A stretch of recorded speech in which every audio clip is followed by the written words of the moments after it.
What If John Wick Was Ghost Rider Chapter 1, narrated by Lucimus Prime. This scenario begins almost identical to the first movie's opening, where John Wick is at a gas station and is harassed by Iosif Tarasov.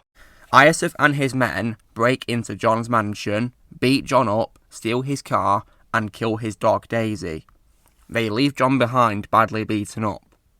John lies on the floor, horrified over the death of Daisy, when he is approached by a mysterious man, who reveals himself to be Mephisto, a demon who offers John the chance to avenge the death of Daisy by selling his soul to him and becoming a very powerful being known as the Ghost Rider, working for him to damn all evil souls to hell, these souls including those involved in Daisy's death.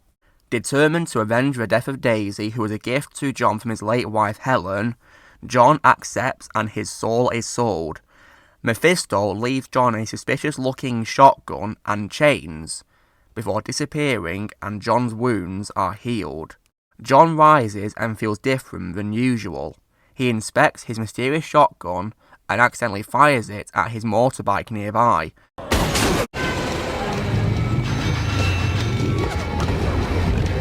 causing it to set on fire and become a very powerful vehicle called the Hell Cycle. John is at first afraid and runs away from his motorbike back to his house.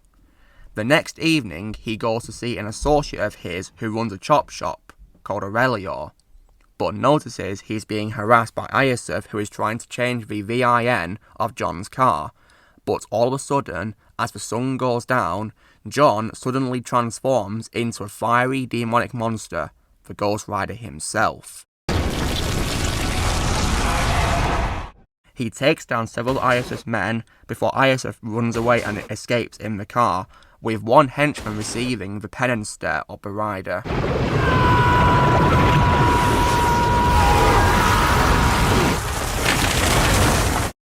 Iosif later informs his father, Vigor Tarasov, the head of a Russian mafia in New York City, that John has become a demonic monster and is hell-bent on revenge. After warning Iosif of his impending doom by explaining about who John is, Vigor tries to talk John out of seeking retribution, but John refuses to talk, saying he will ensure everyone connected to Daisy's death will be turned to dust. Vigor sends a team of hitmen to John's house, but John kills all of them flawlessly using his new fiery chain he was given, and he disposes of the bodies and evidence by burning it all.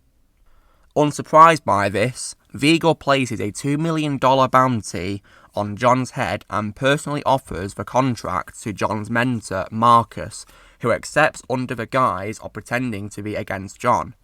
John seeks assistance from the New York Continental Hotel, which caters exclusively to the criminal underworld like in the movie and permits no assassinations on its premises. Vigo doubles the bounty for those willing to break the rule to kill John. Winston, the manager of a Continental Hotel, informs John that Vigo has Iosif under guard at his nightclub, the Red Circle. John enters the Red Circle and kills a horde of thugs to reach Iosif, who narrowly escapes to a church, where he throws holy water at John, which suddenly causes some parts of his fire to be dried up. This allows Vigo to learn John's weakness and orders his men to arm themselves with hose weapons containing holy water. John retreats to the Continental to wash away the water. Miss Perkins, an assassin and former acquaintance, sneaks into John's room to kill him using a holy water hose. Marcus alerts John, allowing him to subdue Perkins, who is forced to reveal the location of Vigo's hideout while being threatened to be turned to dust. John knocks her unconscious and leaves her with Harry, a fellow assassin, to await punishment, but she frees herself and kills Harry, breaking the no-killing rule of the hotel. John travels to a church in Little Russia which serves as Vigo's front and destroys a cache of money and blackmail material by burning it. When Vigo and his henchmen arrive, John ambushes them, but is subdued and captured when Vigo's main henchman Kirill drenches him with holy water, turning John back to human form and vulnerable. Vigo taunts John for thinking he will be able to leave his old life behind, but John says he is back and better than before, just like in a movie. Before John can be killed by being suffocated, Marcus intervenes again by shooting the suffocation bag, allowing John to free himself and then dry himself before reawakening the rider, killing Kirill by slicing him in half with his chain. John then accosts Vigor, who reveals Isis' location while under threat of being killed himself. John then travels to Isis' safe house, where he slaughters all of his henchmen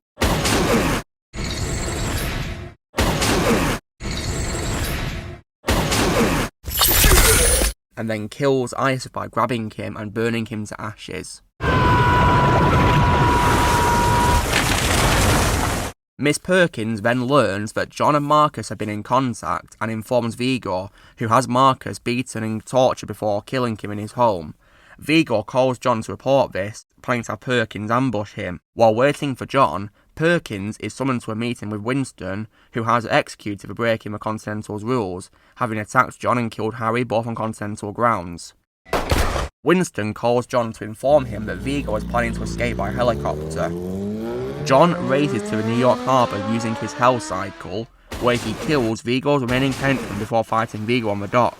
As it rains, John approaches Vigor in human form, making Vigor think the rainwater is preventing him from transforming into a rider.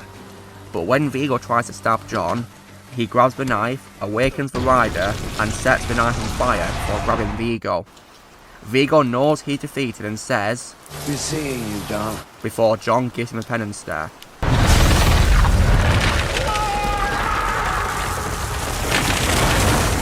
John breaks into a nearby animal clinic to hide from the authorities arriving at the scene and releases a pit bull puppy scheduled to be euthanized. John turns back to human form and walks with the dog home along the boardwalk where he had his final date with Helen.